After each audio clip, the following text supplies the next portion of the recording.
class is a blueprint for the object, and we said like it is a virtual entity. It does not exist in the real world. So it comes into existence only when the object is created for it. So now in Python, what is the syntax to create a class is we can take the help of a keyword, that is your class, followed by the name of the class, and then we can make certain set of statements where we can take the list, or we can list the attributes and methods inside it. For example, let's say I want to create a class called my class with the name my class, and I want to keep one property, that is x, which is nothing but say attribute. Now we write class, then I write the class name, and there is a colon, and then we can take up a property or an attribute. Let's say we have assigned some 5.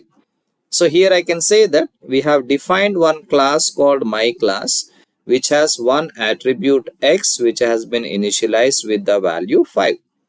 Similarly, let's say we are going to create one more class, say student, where I am going to keep an attribute, say roll underscore num, and I also want to add one more method with the name, say display.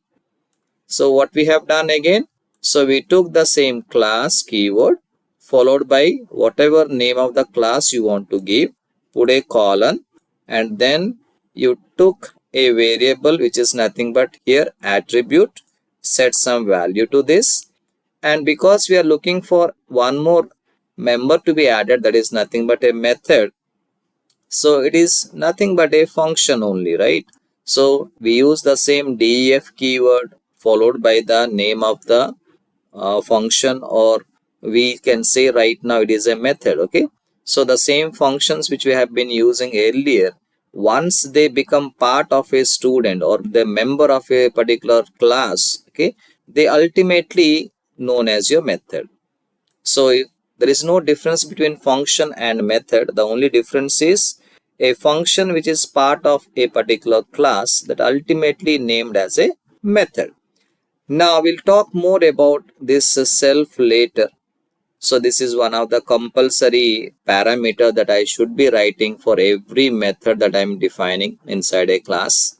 And here we are just trying to access, okay, the roll number attribute with the help of self. Okay, so like I said, more on this self parameter we'll be talking about.